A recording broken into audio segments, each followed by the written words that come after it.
Uma das mais antigas ciências, a astronomia estuda os corpos celestes, seus movimentos e fenômenos que os envolvem. Para falar sobre esse tema que é tão instigante, nós convidamos o doutor em física, professor Luiz Carlos Crispino, vice-coordenador do NASTRO, que é o Núcleo de Astronomia da UFPA, da Universidade Federal do Pará. Criado em 2004, o NASTRO, esse núcleo, divulga os conhecimentos em astronomia e astronáutica para a comunidade acadêmica e para a sociedade em geral, por meio de produção de material didático, seminários, palestras e orientações. Te agradeço por ter vindo mais uma vez. Eu agradeço o convite. Agora me diga uma coisa, a astronomia, como eu disse agora na abertura, é uma das ciências mais antigas do mundo, né? Acho que o homem sempre teve olhou para o céu e tinha sempre até hoje tem essa curiosidade, né? Estamos sozinhos ou não estamos, enfim. Mas me parece que poucas pessoas se interessam por esse tema, é uma impressão que eu tenho, né? Por astronomia. Acho que o ser humano se acha assim, o dono de todo o universo, né? Estou aqui na Terra, habito a Terra, só existe a Terra, o Sol, a Lua, enfim, e se esquece do resto do universo. É isso mesmo ou não? Quer dizer, uma ciência tão antiga e as pessoas não têm tanta curiosidade ou afinidade com ela, ou é só uma impressão minha? Eu acho que talvez seja uma impressão. Na verdade, assim, quando a gente fala do tempo de hoje, as coisas têm mudado muito rápido. Então, hoje as pessoas estão o tempo todo, especialmente os jovens, nos seus telefones celulares, smartphones, no WhatsApp, Instagram. Então, se esquecem um pouco, quer dizer, tudo é meio imediato, as respostas, os pensamentos, as reflexões, é tudo pensando no imediatismo. Então, nesse sentido, eu acho que é um momento em que as pessoas se tornaram muito assim, preocupadas com o aqui e o agora. Mas, como você disse, né, quer dizer, o ser humano, ele tem, digamos assim, uma relação intelectual com a sociedade e com o mundo que o cerca, de forma que quando ele está tranquilo e põe a cabeça no travesseiro, não é, quer dizer, antes de dormir, nas suas reflexões, ele sempre pergunta se há algo mais, tá certo? Quer dizer, como é que é esse universo que está em torno dele? Quer dizer, o que tem nesse universo? E assim, uma coisa, então, como você bem disse, a astronomia se liga com o ser humano, não é? Desde que o ser humano se entende, não é? Por ser pensante. E dessa forma, é muito importante, quer dizer, essa relação, a gente pensar, por exemplo, que nós somos filhos das estrelas. Eu acho que começar com essa reflexão é muito interessante. Não é aquela frase do Carl Sagan, somos poeira das estrelas. Isso é muito importante, até para a gente iniciar a nossa conversa, porque assim, quer dizer, o cálcio dos nossos ossos, o ferro do nosso sangue, não é, por exemplo, foi formado muito longe daqui, há muito tempo atrás, em explosões estelares, nos fenômenos mais catastróficos que existem no universo. Então, quer dizer, esse material que nos constitui não foi formado na Terra, foi formado em todo o resto do universo, fora da Terra, fora do sistema solar e, eventualmente, né, quer dizer, nos recônditos mais afastados da nossa Via Láctea. Então, quer dizer, essa ligação, quer dizer, já é suficiente para nos deixar inquietos, não é, diante dessa ligação, quer dizer, que existe com o resto do universo. E assim, quer dizer, a astronomia, ela está ligada, por exemplo, com a necessidade de se prever o que vai acontecer amanhã. Por exemplo, a sucessão do dia e da noite, a sucessão das estações do ano, qual a melhor época para se plantar, para se colher. Então, quer dizer, é claro, hoje a ciência e tecnologia nos banha a todo momento, então sequer nós nos perguntamos, né, quer dizer, essas coisas, porque nós já temos as respostas óbvias. Por exemplo, os eclipses que assustavam a humanidade, quer dizer, os índios dançavam para que o sol voltasse e outras civilizações rezavam e oferendavam, quer dizer, ofereciam coisas para os seus deuses para que a lua voltasse a aparecer no céu, o sol voltasse a aparecer no céu e assim por diante. Quer dizer, hoje, quer dizer, a tecnologia, quer dizer, nós conseguimos prever eclipses com a antecipação que quisermos, basicamente, né? Então, as estações do ano, quer dizer, quando é a melhor época de se plantar, de se colher, isso está completamente dominado. Mas aí começam a surgir perguntas de cunho até mais, digamos assim, filosófico, como você mesmo disse, será que nós estamos sós no universo? Não é? Será que a Terra é o único planeta habitado em todo, né? Quer dizer, essa imensidão que é o universo, não é? Que pode inclusive ser infinito, não é? Que como o Sol existe só na nossa galáxia, é de 400 bilhões de estrelas e existem centenas de bilhões de galáxias como a nossa espalhadas no universo. Então, quer dizer, é algo tão imenso, tão grandioso. O homem não consegue nem, né? Da astronomia, porque é impossível a gente pensar em bilhões e bilhões. É uma coisa que o ser humano pequenininho, como é que é?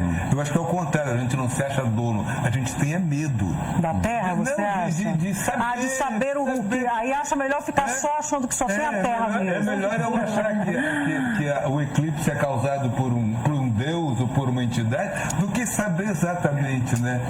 Por exemplo, uma maneira, quer dizer, algumas pessoas definem Deus, por exemplo, como a resposta às questões sem resposta.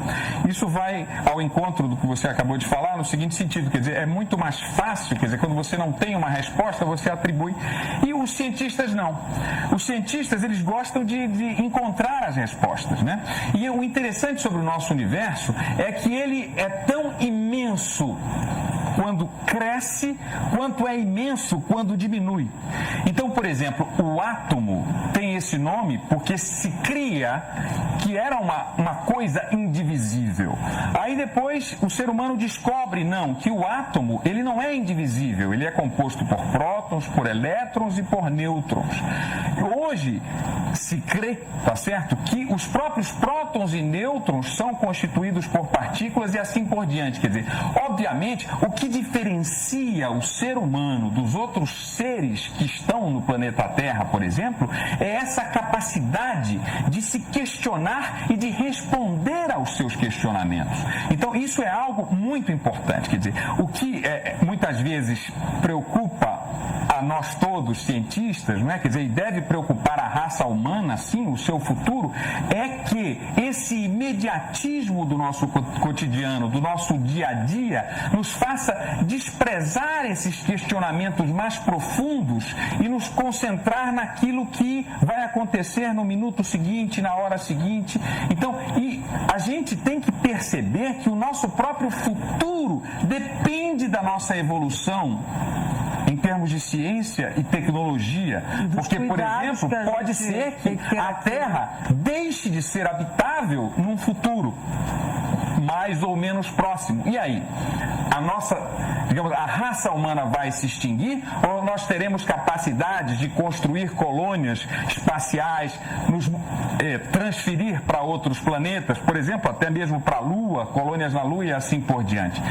E a ciência, quer dizer, deixando um pouquinho a astronomia, quer dizer, mas o nosso futuro hoje, o homem chega a viver com tranquilidade 70, 80 anos, 90 anos, 100 anos. Por quê? Por causa dos avanços científicos e tecnológicos da própria raça humana, que foram conseguidos justamente por aquelas pessoas que disseram: não, eu não me contento em não saber a resposta a essas perguntas, eu quero ir mais além, eu quero a mesma vontade, talvez, né, que levou a raça humana, digamos assim, ao mundo europeu, sendo mais preciso, a deixar, tá certo, os limites daquele continente para descobrir que, para achar naquele momento, tá certo, a América, né, contornar o Cabo da Boa Esperança e assim por diante. Quer dizer, é essa vontade que nos diferencia, que nos faz evoluir e nos faz melhorar de vida.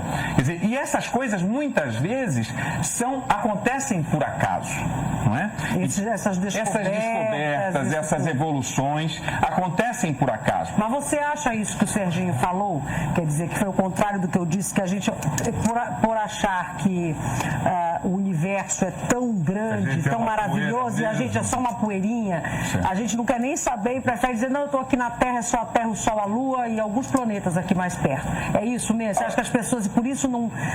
Você está falando de pessoas que são uma minoria que ultrapassa, que estuda, que se interessa, mas eu estou falando do geral, da população. O que eu acho é o seguinte, a população, quer dizer, as pessoas de uma maneira geral têm muita curiosidade. Por isso que as pessoas gostam mais de astrologia do que de astronomia, então. É outra forma de fazer a pergunta. Vamos colocar assim, quer dizer, o ser humano, ele é curioso, não é? E ele vai alimentar essa curiosidade da maneira que ele puder, tá certo?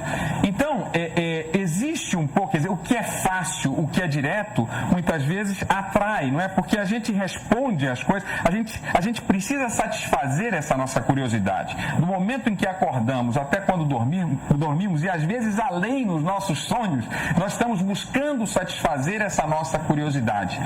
Nesse momento, quer dizer, como eu digo, hoje com a facilidade tecnológica, insistindo aí, por exemplo, no smartphone, quer dizer, você pode satisfazer a sua curiosidade imediatamente. Mas assim, quer dizer, quando você pensa de uma maneira mais profunda, quer dizer, você não tem muitas vezes acesso à informação, não tem a possibilidade de descobrir mais, de ir além, como eu estava falando ainda agora, porque não são oferecidas essas alternativas para a população, tá certo? Quantos espaços, pois você abre um jornal, tá certo?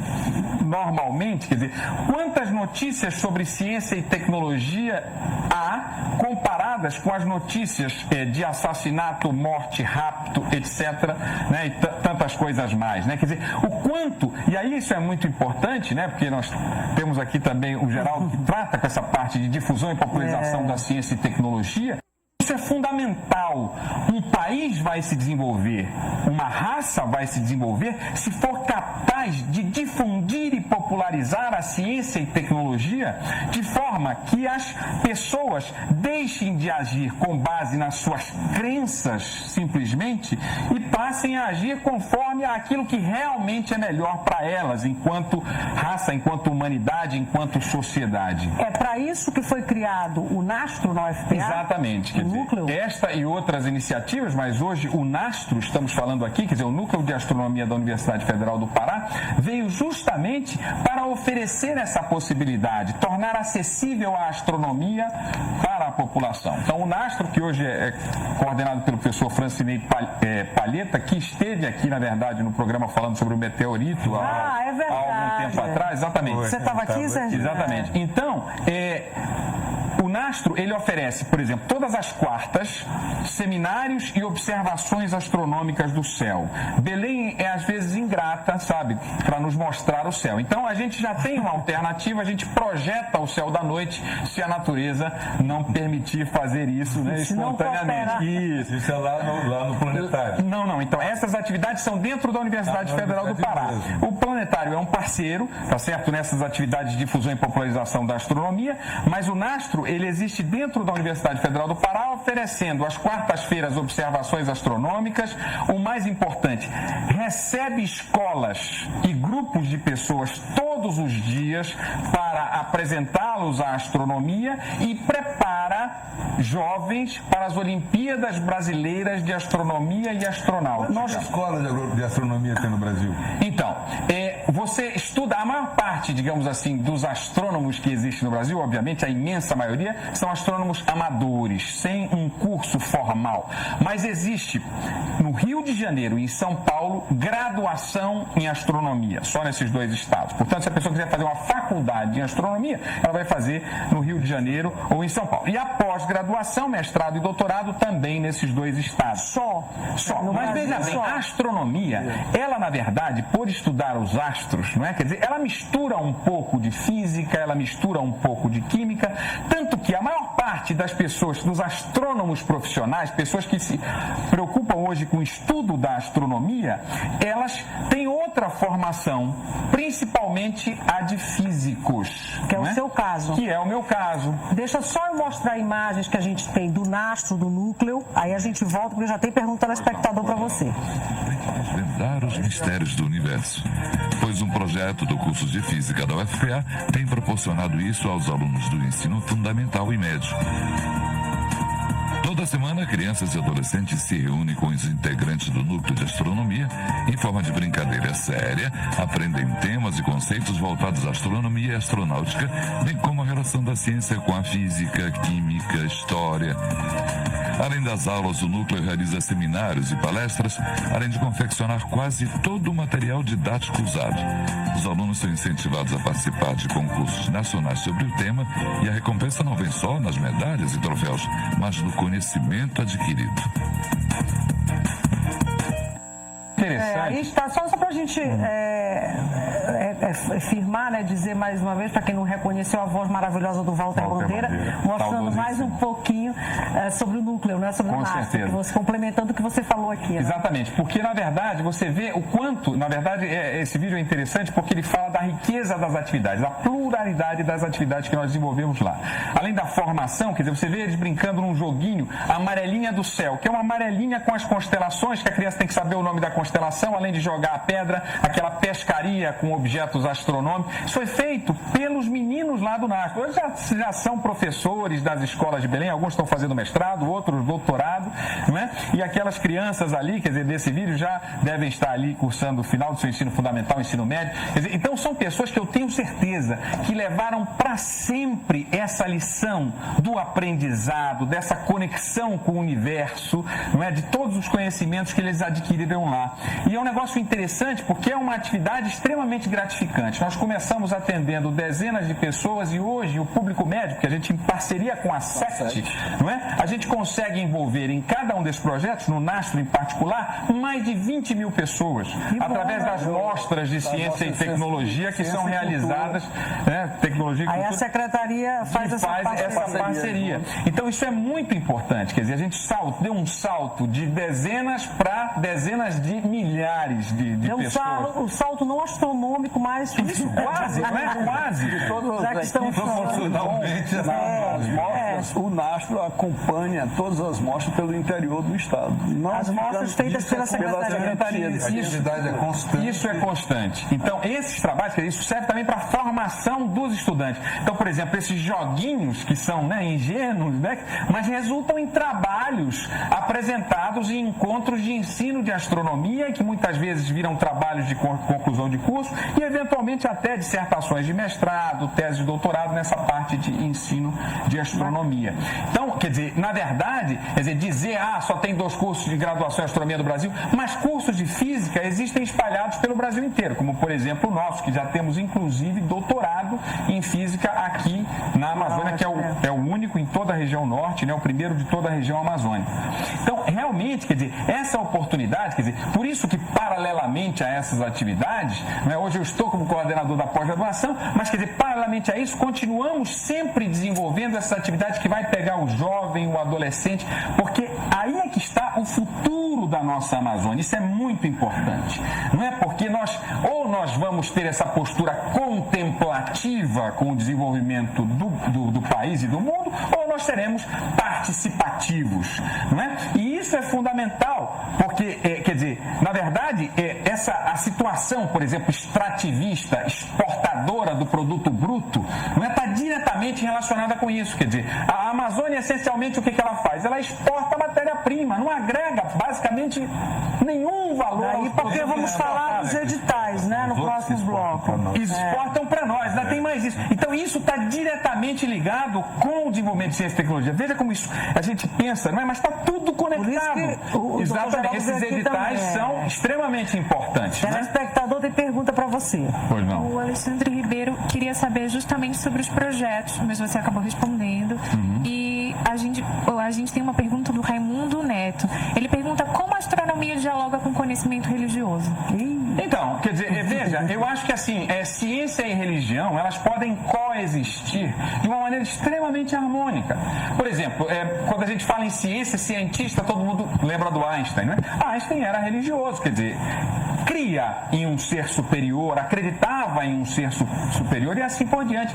E, assim, grande parte dos cientistas tem o seu, digamos assim, a sua crença, a sua religiosidade, e isso, digamos assim, eu acho que cada um deve procurar a sua tranquilidade, não é? Porque uma coisa importante da religião é essa possibilidade de nos deixar tranquilos diante da nossa extrema falta de conhecimento de todo o universo. Como disse, não é, o Sérgio, e você também, quer dizer, nós nos sentimos, quando pensamos, tá certo, que o universo é infinito, desses bilhões e bilhões, tá certo? Então, a gente pensa, né, quer dizer, um cientista, Newton, não é?